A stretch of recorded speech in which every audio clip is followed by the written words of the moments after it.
sharing pengetahuan dari yang saya dapat ke teman-teman semua. Sedikit banyak ada yang masuk, tujuannya pemerintah provinsi ingin bahwa pemahaman di level kita cukup tentang perencanaan kerja tentunya ya, perencanaan kerja yang menghasilkan kinerja yang baik.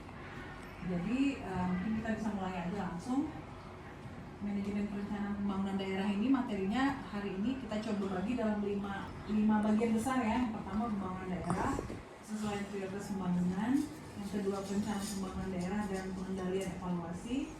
DKI Jakarta sebagai kota global yang katanya kita mau jadi kota global, terus apa itu RPJPD, apa RPJMD, apa RKPD. Kita mulai langsung ya.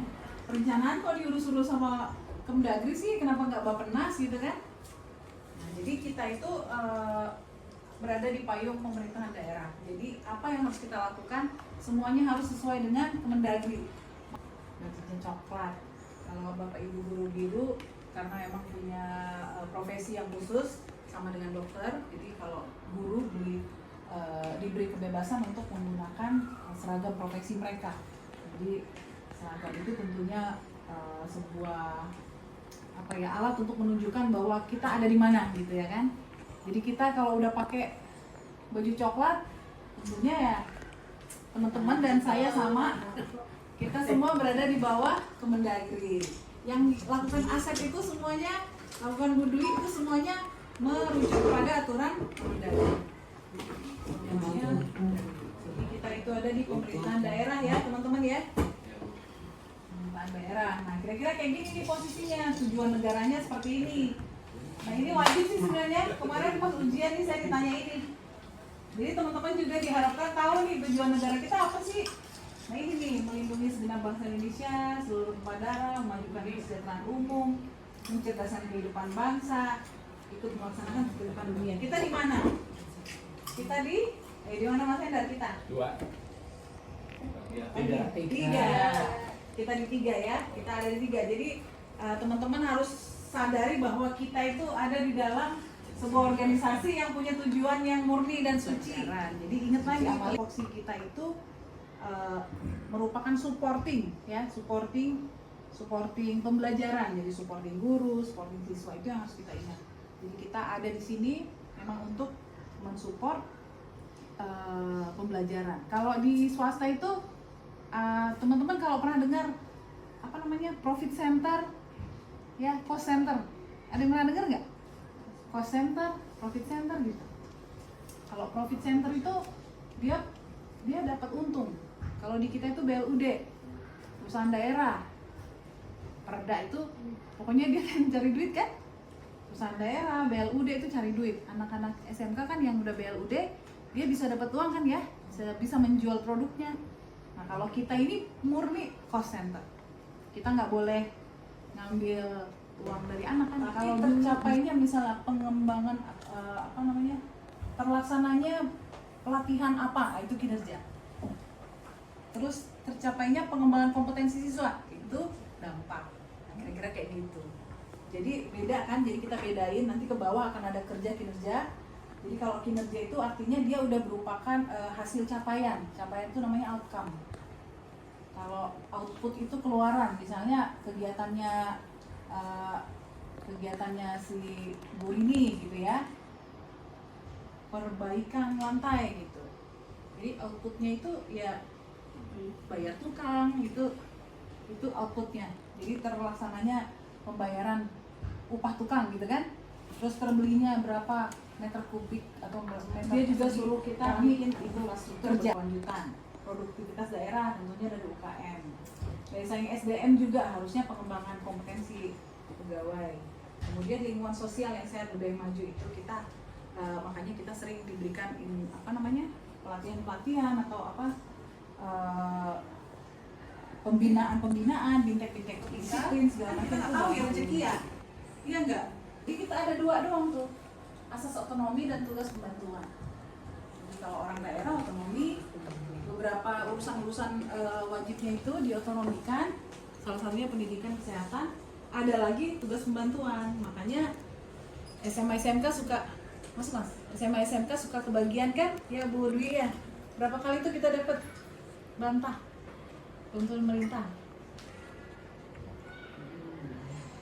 4 kali. 4 kali ya, itu TP. Nah, itulah yang disebut dengan TP. Pembangunan. Nah, udah, kalau usah kita lanjut ya. Kira-kira seperti ini juga. Jadi tadi tuh, jadi yang 5 tujuannya di daerah: peningkatan pemerataan pendapatan, kesempatan kerja, lapangan berusaha, akses kualitas pelayanan publik, daya saing daerah. Nah, kalau kita ada masuk di mana nih? Nah, kalau kita masuknya di sini nih. Sini, di sini Pak. Tapi kalau sebelumnya Pak Jokowi masuk Indonesia Emas tuh di tahun 2045. Apa tuh Indonesia Emas 2045? Kita lihat ya. Nah, kayak gini maksudnya Indonesia Emas di tahun 2045. Pendapatan kita setara negara maju, katanya ya kan? Kepemimpinan pengaruh di dunia meningkat dari 34, jadi nanti 2045 jadi 15 besar. Terus kemiskinan katanya menuju 0%, ketimpangan berkurang. Kalau ketimpangan teman-teman tahu nggak ketimpangan itu? Jadi ketimpangan tuh Gini rasio namanya Mbak. Pernah dengar? Gini rasio. Jadi kan ada pendapatan per kapita ya, pendapatan orang. Rata-rata pendapatan di suatu daerah. Katakan misalnya di Jakarta itu gaji misalnya 10 juta lah ya. 10 juta jadi 120 juta per tahun. Terus nanti di Papua dia 5 juta per tahun, tapi gini rasionya sama. Jadi ketimpangan kita sama ketimpangan dia sama. Jadi di sini kita 120 juta tapi timpang banget. Ada yang dapat gajinya 500 juta, ada yang cuma 20 juta setahun. Jadi timpang gitu. Jadi itu jelek, itu indikasi yang jelek. Jadi walaupun kita gede pendapatannya dibandingkan Papua, tapi sama-sama jelek karena ketimpangannya sama-sama timpang ya. Kalau kemarin kan yang ngisi materinya kan orang Bappenas ya. Menurut beliau 2045 itu kita bisa bertransformasi dengan data-data yang ada sekarang. Itu bisa dicapai. Jadi seperti ini, Indonesia tahun 2045 ini ditargetkan seperti ini. Jadi yang perlu kita lakukan adalah ya kita kerjakan sesuai dengan arahan pimpinan ya, sesuai dengan perencanaan yang sudah dilakukan di jauh. Nah, ini yang tadi saya bilang nih. Nah, ini yang sekarang, posisi kita sekarang nih. Peringkat 74. Kita mau dinaikkan nanti di sini nih. Mau jadi 20 besar di kota global. Strategis. Nah, tujuannya ada 5 item ini, 5 tahap ini. Yang pertama, visi misinya harus dikuatin dulu. Kemudian bisnis ekonomi diperkuat, masyarakat tenaga kerja diperkuat, pariwisata branding diperkuat, lingkungan. Nanti kita kasih tahu ada RPJPD namanya 20 tahun ya. Ya kan 2025 sampai 2045 ya. 20 tahun. Nah, si RPJPD itu nanti dipecah-pecah lagi. Ini 9 isu strategisnya sampai tahun 2045 itu. Nanti boleh dibaca. Nanti saya share semua. Nah, ini 2045 itu dipecah tahap tuh. Tahap 1, tahap 2, tahap 3, tahap 4. Nah, gitu. Kalau nggak salah kemarin saya baca KJP cuma sampai tahap 2. Jadi tahap 3 udah nggak ada lagi. Adik-adik kita nih berat. Jadi mereka lagi bikin ini nih. 7 game changers RPJPD ini. Jadi gimana caranya supaya tercapai itu si 2045? Mirip nggak Sep kayak kita waktu aksi perubahan. Jadi ada tujuan tapi dipecah kecil-kecil gitu. Nah di makro juga kayak gitu. 20 tahun tapi dipecah 5 tahun. Nah, kira-kira gitu. Kita lihat nanti perubahannya ya sampai di mana. Nah, kira-kira itu posisi kita di sini. Ini teman-teman. Tahap 2 itu sampai tahun berapa? Tadi 2035. Kalau ini nggak berubah, ekspektasi kita 2035 berarti orang Jakarta udah nggak perlu dibantu-bantu lagi, nggak perlu bansos lagi. Ya, sejahtera. Kita bismillahin aja ya. Ya kan? Jadi teman-teman udah ada gambaran ya.